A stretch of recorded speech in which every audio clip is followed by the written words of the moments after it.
yan mga par, tapos na yung mga ginawa naming super stock. 3 super stock. So bumakbak na si Chris siya mga par. Ayan o, so meron pa natitirang Aerox B1. Aerox B1 na 195cc. So meron tayo dito ipapakita mga par na package ng Honda Click na 59 all stock.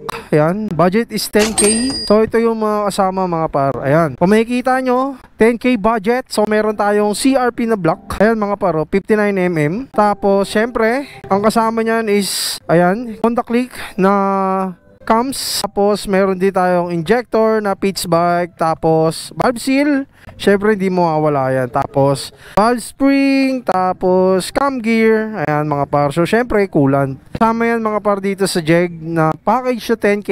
So sa mga gusto mag-avail mga par ng 10k package ng 59 all stock, PM nyo lang si Boss Eman or ako. Yan mga par. So PM lang kayo sa page namin. Tapos hindi natin yan i-schedule. So meron tayong maraming dumating na pyesa pang Honda Click na 59 all stock mga par. So PM lang kayo. So yun lang. Maraming salamat sa lahat na sumusuporta sa Jeg. At syempre lagi kayo mag-ingat. Peace out. Cheers.